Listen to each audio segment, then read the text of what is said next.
అండి. నమస్తే. This is Rao Prakash, real estate expert from Hyderabad. So, ఇప్పుడు హైదరాబాద్ రియల్ ఎస్టేట్ సర్కిల్స్‌లో ఒక టాపిక్కేనండి అందరూ మాట్లాడుకుంటుంది. రీసెంట్‌గా జరిగిన గ్లోబల్ సమ్మిట్ గురించి. ఫ్యూచర్ సిటీ ల్యాండ్స్‌లో తెలంగాణ గ్లోబల్ సమ్మిట్ జరిగింది. తెలంగాణ రైజింగ్ నినాదంతో రేవంత్ రెడ్డి సర్కార్ ఈ తెలంగాణ గ్లోబల్ సమ్మిట్‌ని కండక్ట్ చేయటం జరిగింది. What is future city? Future city అంటే nothing but net zero city అండి. ఇండస్ట్రీని, టెక్నాలజీని, మ్యానుఫ్యాక్చరింగ్ యూనిట్స్‌ని, ఏఐని అన్నీ ఒక ప్లేస్‌లోనే ఆర్గనైజ్ చేస్తూ ఒక న్యూ సిటీని డెవలప్ చేసే ప్లానే ఫ్యూచర్ సిటీ. దీని గురించి కొంతకాలంగా డిస్కషన్ జరుగుతూ ఉంది. అలాగే land acquisition almost 30,000 acres of land ఈ ఫ్యూచర్ సిటీ కోసం ఎక్వైర్ చేయడం జరిగింది. వీటన్నిటికీ మించి అన్ని హైవేస్ నుంచి హైదరాబాద్కి అటాచ్డ్గా ఉన్న అన్ని హైవేస్ నుంచి కూడా ఫ్యూచర్ సిటీకి కనెక్ట్ అయ్యే విధంగా రోడ్ ఇన్ఫ్రాస్ట్రక్చర్ డిజైన్ చేయడం జరిగింది. అలాగే 330 ఫీట్ రేడియల్ రోడ్ రావిర్యాల్ ఎగ్జిట్ నుంచి ఆమంగల్ రీజనల్ రింగ్ రోడ్డు వరకు land acquisition plus work is going on. రీసెంట్గా వర్క్ స్టార్ట్ అయింది. సో అలాగే ఫ్యూచర్ సిటీని అమరావతికి కనెక్ట్ చేయడానికి కూడా ఒక గ్రీన్ ఫీల్డ్ హైవేని ప్రపోజ్ చేయడం జరిగింది. సో మ్యాసివ్ డెవలప్మెంట్ తీసుకొస్తుంది ఈ ఫ్యూచర్ సిటీ. చాలా అనుమానాలండి. ఈ ఫ్యూచర్ సిటీ ముందుకెళ్తుందా? ఇవన్నీ ప్రాక్టికలేనా? గవర్నమెంట్ నిబద్ధతతో ఉందా? లేకపోతే ఊరికే ప్యూర్ అనౌన్స్మెంట్సా? ఇలాంటి ఎన్నో అనుమానాలు ఇన్వెస్టర్స్ మధ్యలో, ప్రజల మధ్యలో, అలాగే రియల్టర్స్ మధ్యలో. ఈ అనుమానాలన్నింటినీ పటాపంచలు చేస్తూ ఈ గ్లోబల్ సమ్మిట్ ఫ్యూచర్ సిటీ భవిష్యత్తులో ఒక కార్యరూపణ దాల్చబోతుంది.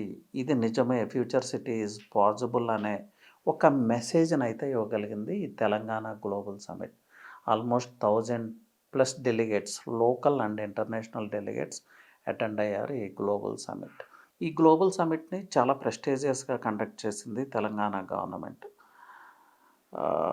ల్యాండ్ ఎక్విజిషన్ దగ్గర నుంచి ల్యాండ్ డెకరేట్ చేయడం దగ్గర నుంచి, అక్కడికి కావాల్సిన ఫెసిలిటీస్ అరేంజ్ చేయడం దగ్గర నుంచి, అలాగే ట్రాన్స్పోర్ట్ మేనేజ్మెంట్, రోడ్ మేనేజ్మెంట్, ఎలాంటి వైఫై కవరేజ్ లేని ఏరియాలో ఫైబర్ నెట్ మ్యాటర్ ఆఫ్ 1 వీక్లో కంప్లీట్ చేయటం, సీమ్లెస్ కనెక్టివిటీ ఏర్పాటు చేయటం, అలాగే ఇలా అన్ని రకాలు వరల్డ్ క్లాస్ లెవెల్లోనే కండక్ట్ చేసింది ఈ కాన్ఫరెన్స్. ఈ కాన్ఫరెన్స్ని హైటెక్స్లో కండక్ట్ చేయొచ్చు కదా, ఇంకో చోట కండక్ట్ చేయొచ్చు కదా, వై ఫ్యూచర్ సిటీ ల్యాండ్స్ అనే విమర్శలు కూడా ఉన్నాయి. పబ్లిక్ ఫండ్స్ని యూటిలైజ్ చేస్తున్నారు అనే విమర్శలు కూడా చేశారు కొంతమంది. దీనికి ఒక రీజన్ ఉందండి. అండి, మనం ప్రపోజ్ చేస్తున్న ల్యాండ్ అంటే తెలంగాణ ప్రపోజ్ చేస్తున్న న్యూ సిటీ ఫ్యూచర్ సిటీ. ఆ ఫ్యూచర్ సిటీ ల్యాండ్స్లోనే ఈ గ్లోబల్ సమ్మిట్స్ని కండక్ట్ చేస్తే ఏమవుతుంది?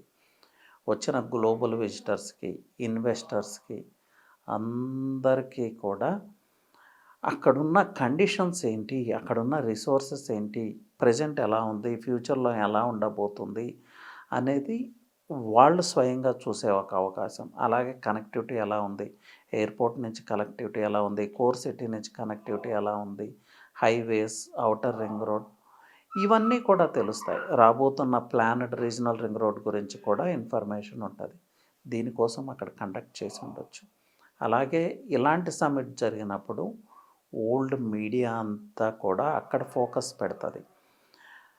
ట్రంప్ మీడియా ప్రతినిధులు, అలాగే చాలామంది international level delegates, central government నుంచి, స్టేట్ గవర్నమెంట్ నుంచి, మినిస్టర్స్ లెవెల్ పొలిటీషియన్స్, అలాగే ఐఏఎస్ ఆఫీసర్స్ వీళ్ళంతా అటెండ్ అయ్యారు. వీళ్ళంతా ఒక చోట ఉన్నప్పుడు జనరల్గా ఓల్డ్ మీడియా ఫోకస్ చేస్తుంది. ఈ ఫ్యూచర్ సిటీలో ఏం జరుగుతుందనేది ప్రపంచం మొత్తానికి తెలుస్తుంది. సో ఫర్ ఎగ్జాంపుల్ ట్రంప్ మీడియానే 1,00,000 crore ఆఫ్ ఇన్వెస్ట్మెంట్ అనౌన్స్ చేసింది. ఇది మిగతా గ్లోబల్ ఇన్వెస్టర్స్ని ట్రిగర్ చేస్తుంది కదా.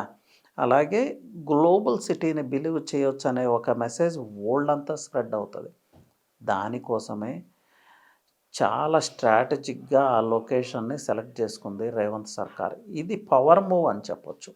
సో ఇది ఇక్కడ ఎందుకు కండక్ట్ చేశారు, హైటెక్స్లో కండక్ట్ చేయొచ్చు, ఇవన్నీ అన్నెసరీ ఆర్గ్యుమెంట్స్ అండి. ప్లస్ గ్లోబల్ సమ్మిట్ చాలా సక్సెస్ఫుల్గా ముగిసింది అని చెప్పొచ్చు. ఇది ఎవ్వరు దీనికేమి ఎక్స్‌ప్లనేషన్స్ అక్కర్లేదు. వచ్చిన ఇన్వెస్ట్‌మెంట్సే సమాధానం చెప్తా ఉన్నాయి. 5,00,000 క్రోర్ ప్లస్ ఇన్వెస్ట్‌మెంట్స్ 2 డేస్‌లో రావటం జరిగింది. అవి డీప్ టెక్‌లో కావచ్చు, ఇన్నోవేషన్‌లో కావచ్చు, హెల్త్ కేర్‌లో కావచ్చు, మ్యానుఫ్యాక్చరింగ్ ఇండస్ట్రియల్ యూనిట్స్‌లో కావచ్చు, ఆర్టిఫిషియల్ ఇంటెలిజెన్స్‌లో కావచ్చు, ఎడ్యుకేషనల్ సెక్టర్, హెల్త్ సెక్టర్, ఇలా వివిధ సెక్టర్స్‌లో, ఈవెన్ స్పోర్ట్స్ రిలేటెడ్ ఆల్సో. ఇలా వివిధ సెక్టర్స్‌లో ల్యాక్స్ ఆఫ్ క్రోర్స్ ఇన్వెస్ట్‌మెంట్స్ వచ్చినాయి. సో, ఈ ఇన్వెస్ట్‌మెంట్స్‌లో కొన్ని ఎంఓయూస్ ఉన్నాయి. అలాగే ఇన్వెస్ట్‌మెంట్ ఇంటెంట్స్ ఉన్నాయి. సో, ఇవన్నీ ఎంతవరకు ప్రాక్టికల్‌గా ముందుకెళ్తాయి. సో, రియల్ ఎస్టేట్ ఎప్పుడూ కూడానండి బేస్డ్ ఆన్ హెడ్‌లైన్స్ ఇన్వెస్ట్ చేయకూడదు. బేస్డ్ ఆన్ న్యూస్ ఇన్వెస్ట్ చేయకూడదు. ప్రాపర్ గవర్నమెంట్ పోర్టల్స్ నుంచి ఇన్ఫర్మేషన్ తీసుకోవాలి. రియల్ ఎస్టేట్ ఎక్స్పర్ట్స్ నుంచి ఇన్ఫర్మేషన్ తీసుకోవాలి. ఈ ఎంఓయూస్‌లో ఏం మెటీరియలైజ్ అవుతాయి. అలాగే ఇన్వెస్ట్‌మెంట్ ఇంటెంట్స్ అంటే ఏంటి? ఇన్ డెప్త్ మనం తెలుసుకొని ఇన్వెస్ట్ చేయాలి. సో, స్పెక్యులేషన్‌లో, స్పైక్‌లో ఏదో అద్భుతాలు జరిగిపోతున్నాయి ఓవర్ నైట్ అని ఇన్వెస్ట్ చేస్తే again the same story repeats. మళ్ళీ ఫెయిల్ అవుతారు. అగైన్ రియల్ ఎస్టేట్ ఇండస్ట్రీని క్రిటిసైజ్ చేస్తారు. సో, హియర్ క్లియర్‌గా ఉందండి. చాలా ఇన్ఫర్మేషన్ చాలా క్లియర్‌గా ఉంది. ప్లస్ ఏం జరగబోతుందనేది విజన్ కూడా చాలా క్లియర్‌గా ఉంది. ఇక్కడ మనమేం అర్థం చేసుకోవాలంటే ఫ్యూచర్ సిటీ అనేది సక్సెస్ఫుల్ ప్రాజెక్ట్. సక్సెస్ కాబోతుంది. అన్ని రకాల అవకాశాలున్నాయి. ఈ గ్లోబల్ సమ్మిట్‌లో వచ్చిన ఇన్వెస్ట్‌మెంట్సే దానికి నిదర్శనం. But over night cash flow ఏమీ రావట్లేదు ఇక్కడికి. ఇది కూడా గుర్తుపెట్టుకోవాలి. ఎంఓయూ అంటే మెమరాండమ్ ఆఫ్ అండర్‌స్టాండింగ్. అంటే ఎవరైతే ఇన్వెస్ట్ చేస్తున్నారో అలాగే తెలంగాణ గవర్నమెంట్‌కి మిడిల్‌లో ఒక ఎంఓయూ, మెమరాండమ్ ఆఫ్ అండర్‌స్టాండింగ్. ఈ మెమరాండమ్ ఆఫ్ అండర్‌స్టాండింగ్స్‌లో కొన్ని ముందుకెళ్తాయి, కొన్ని ఫెయిల్ అవుతాయి, కొన్ని ల్యాండ్ ఎక్విజిషన్ లెవెల్స్‌లో ఫెయిల్ అవుతాయి, కొన్ని ఫండింగ్ విషయంలో ఫెయిల్ అవుతాయి. ఇలా రకరకాల రీజన్స్ ఉంటాయి. సో, టోటల్ ఎంఓయూస్‌లో ఎంతవరకు సక్సెస్ రేట్ ఉంటుంది అంటే 30-40% వరకు సక్సెస్ రేట్ ఉంటుంది. ఇవి కూడా ఎప్పుడు ఆఫ్టర్ 5 ఇయర్స్, 10 ఇయర్స్, 15 ఇయర్స్ ఇలా టైం తీసుకుంటుంది. ఇప్పుడు కూడా గ్లోబల్ సమ్మిట్ జరిగింది. అది రిపిల్ ఇంపాక్ట్ క్రియేట్ చేస్తూ ఉంది. ఇన్వెస్టర్స్ అంతా ఎక్సైట్ అవుతూ ఉన్నారు. ఏదో అద్భుతం జరిగిపోతుందని. నేనేం చెప్తున్నానంటే south Hyderabad is the next global face of Hyderabad. ఇందులో ఎలాంటి అనుమానం లేదు. కానీ ఓవర్ నైట్ అద్భుతాలు కూడా జరగవు. సో, మై అడ్వైజ్ ఈజ్ ప్రాపర్గా ఇన్వెస్ట్ చేయండి. సౌత్ హైదరాబాద్లో 100% ఇన్వెస్ట్ చేయండి. మీ నెక్స్ట్ జనరేషన్కి ఒక మంచి ప్రాపర్టీ పాసాన చేసిన వాళ్ళు అవుతారు. అలాగే మీ నెక్స్ట్ ఫేజ్ని సెక్యూర్ చేసుకున్న వాళ్ళు అవుతారు. బట్ 6 మంత్స్‌లో ఏదో అయిపోతుంది, 1 ఇయర్‌లో ఏదో అయిపోతుంది, 2-3 మంత్స్‌లో ఏవో అద్భుతాలు జరుగుతాయనే అత్యాశకు పోయి ఇన్వెస్ట్ చేస్తే మాత్రం మీ ఆశలు మిస్‌ఫైర్ అవుతాయి. మీ ఆలోచనలు మిస్‌ఫైర్ అవుతాయి. సో, ఇది ప్రాపర్గా అర్థం చేసుకోండి. జరిగిన ఎంఓయూస్ మెటీరియలైజ్ అవ్వటానికి, అక్కడ డెన్సిటీ పెరగటానికి, రియల్ గ్రోత్ రావటానికి 5-10 ఇయర్స్, ఈవెన్ 25 ఇయర్స్ పడుతుంది. Just like RGIA, Rajiv Gandhi international airport. Rajiv Gandhi international airport ఎప్పుడొచ్చింది? 2008లో. ఇప్పటికి కూడా ఇంకా డెవలప్మెంట్ వర్క్స్ జరుగుతూ ఉన్నాయి. ఇప్పుడిప్పుడే పాపులేషన్ డెన్సిటీ పెరుగుతూ ఉంది ఆ ఏరియాస్లో. కమర్షియల్ ఎస్టాబ్లిష్మెంట్స్ పెద్ద ఎత్తున ఇప్పుడు వస్తున్నాయి. సో, గ్రోత్ అనేది స్టెప్ బై స్టెప్ వస్తుందండి. ఓవర్ నైట్ రాదు. ఏవైతే ప్రైజెస్ స్పైక్ అవుతాయో అవి కొంతకాలం హోల్డ్ అయిపోయే అవకాశం ఉంటుంది. ఇది దృష్టిలో పెట్టుకోండి. ఇవన్నీ మనకైన అనుభవాలే. మహేశ్వరం విషయంలో ఏం జరిగింది, ఫ్యాబ్ సిటీ విషయంలో ఏం జరిగింది, హార్డ్వేర్ పార్క్ విషయంలో ఏం జరిగింది, రాజీవ్ గాంధీ ఇంటర్నేషనల్ ఎయిర్పోర్ట్ విషయంలో ఏం జరిగింది, ఇవేమీ మర్చిపోవద్దు. సో, ప్రాపర్గా ఇన్వెస్ట్ చేయమని చెప్తున్నాను. ఎక్సైట్ అయిపోయి, ఎమోషనల్ అయిపోయి రాంగ్ కైండ్ ఆఫ్ ఇన్వెస్ట్మెంట్స్ చేయొద్దు అని చెప్తున్నాను. ప్రాపర్గా ఇన్వెస్ట్ చేయాలంటే ఏం చేయాలి? హైవే బేస్డ్ ఇన్వెస్ట్మెంట్స్ చేయాలి.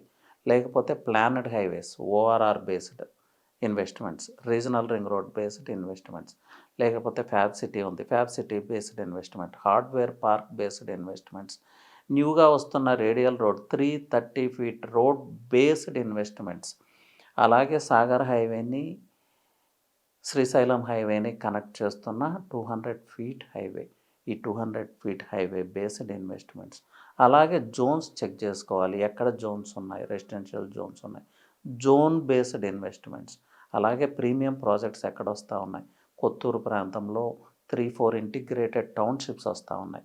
ఆ ఇంటిగ్రేటెడ్ టౌన్షిప్ బేస్డ్ ఇన్వెస్ట్మెంట్స్, అలాగే న్యూగా వస్తున్న మెట్రో ఎక్స్పాన్షన్, ఆ మెట్రో ఎక్స్పాన్షన్ బేస్డ్ ఇన్వెస్ట్మెంట్స్, ఇలా ఇన్వెస్ట్మెంట్స్ చేయండి. లేకపోతే ఇబ్రహీంపట్నం ఒక అర్బన్ సెంటర్ లాగా డెవలప్ అవుతుంది, సాగర్ హైవే. సో ఇది బేస్ చేసుకుని ఇన్వెస్ట్ చేయండి. అలాగే యాచారం, కందుకూరు మండల్, కట్తాల్, ఆమంగల్, మైసగండి టెంపుల్, తుక్కుగూడ, మహేశ్వరం, ఇలా ఈ ప్రాంతాలని బేస్ చేసుకొని ఇన్వెస్ట్ చేయండి. అంతేగాని న్యూస్ బేస్డ్ ఇన్వెస్ట్మెంట్స్ వద్దు, హెడ్లైన్స్ బేస్డ్ ఇన్వెస్ట్మెంట్ చేయొద్దు. నేనేం చెప్తున్నానంటే పారామీటర్స్ని బేస్ చేసుకునే ఇన్వెస్ట్మెంట్ చేయండి. అప్పుడు మీ ఇన్వెస్ట్మెంట్ సక్సెస్ అవుతుంది. So anyway, future city related ఎలాంటి ఎంక్వైరీస్ ఉన్నా, ఎలా ప్రాపర్ కైండ్ ఆఫ్ ఇన్వెస్ట్మెంట్ చేయాలి అనే ఇన్ఫర్మేషన్ కావాలన్నా you can just reach out అండి. నా నెంబర్ వచ్చి 9133728888.